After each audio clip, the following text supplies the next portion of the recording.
మరోవైపు గణేష్ నిమజ్జనానికి జీహెచ్ఎంసీ సిద్దమవుతోంది. పర్యావరణ గణపతి విగ్రహాలపై ప్రచారం చేస్తున్న అధికారులు గణేష్ నిమజ్జనాన్ని కూడా కొత్త తరహాలో చేసేందుకు సన్నాహాలు చేస్తున్నారు. ట్యాంక్ బండ్పై రద్దీ తగ్గించడం, హుసేన్ సాగర్లో కాలుష్యాన్ని తగ్గించేందుకు సిటీ పరిధిలో గణేష్ విగ్రహాల నిమజ్జనానికి నీటి కొనలను ఏర్పాటు చేస్తున్నారు.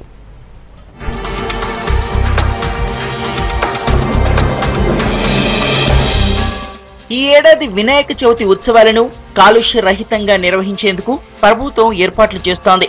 ఓవైపు సహజ రంగుల్లో మట్టి గణపతులు మండపాల్లో కొలువయ్యేందుకు సిద్ధమవుతున్నారు. మార్పు కోసం జనం కూడా కలిసి వస్తున్నారు. చాలా ప్రాంతాల్లో మట్టి గణపతులను ప్రతిష్ఠించేందుకే పెద్దపీట వేస్తున్నారు. ప్రభుత్వం కూడా గణపతుల నిమజ్జనాన్ని పవిత్రంగా భావిస్తూ గణేష్ నీటి కొలనులను నిర్మిస్తోంది.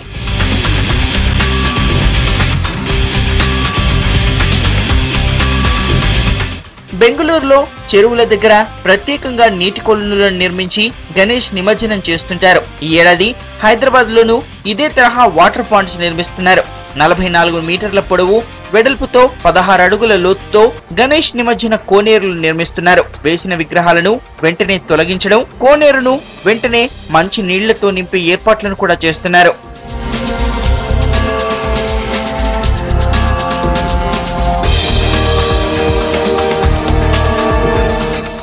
ఎంపిక చేసిన 10 చెరువుల్లో 6,95,00,000 ఖర్చుతో గణేష్ నిమజ్జన కోనేరులను నిర్మిస్తోంది జీహెచ్ఎంసీ. షేర్లింగంపల్లిలోని మల్క చెరువు, నల్లగండ్ల చెరువు, పెద్ద చెరువు, కుత్బుల్లాపూర్లోని వెన్నెల చెరువు, కూకట్పల్లి పరికి చెరువు, రంగదాముని చెరువు, కాప్రాలోని ఓరా చెరువు, చెర్లపల్లి చెరువు, సరూర్ నగర్ ట్యాంక్ బండ్, హుస్సేన్ సాగర్లలో ప్రత్యేక కొలనులు నిర్మిస్తోంది. గణేష్ నిమజ్జనాలకు సంబంధించి 10 వినాయక సాగర్లు ఈ నిమజ్జనానికి సంబంధించి అందియాలనే ఉద్దేశంతో జీహెచ్ఎంసీ కుదిరించబడింది.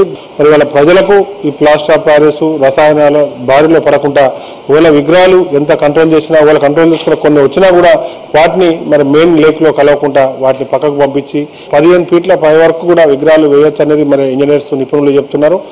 ఇప్పటికే 9 గణేష్ కోనేరుల నిర్మాణ పనులు పూర్తయ్యాయి. 15 అడుగుల ఎత్తున విగ్రహాల వరకు ఇందులో నిమజ్జనం చేసే వీలుంది. వచ్చే ఏడాది 20 అడుగుల ఎత్తున విగ్రహాల నిమజ్జనం చేసేలా ఏర్పాట్లుంటాయంటున్నారు అధికారులు.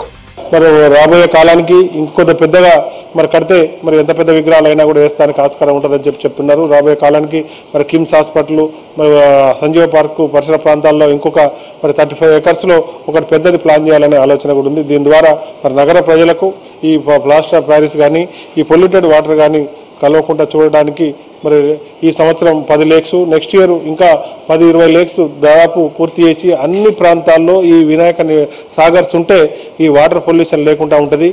కాలుష్య రహితంగా గణేష్ నిమజ్జన ఏర్పాట్లను జనం స్వాగతిస్తున్నారు. కోనేరు నిమజ్జనంపై మరింత అవగాహన పెంచి ఆనవాయితీని కొనసాగించాలంటున్నారు. వినాయకుణ్ణి పవిత్రంగా నిమజ్జనం చేయడం వల్ల నీటి కాలుష్యం తగ్గుతుందన్నారు చాలా మంది. దేశంలో జరిగే అతిపెద్ద గణనాథుడి ఉత్సవంలో హైదరాబాద్ శోభాయాత్ర ఒకటి.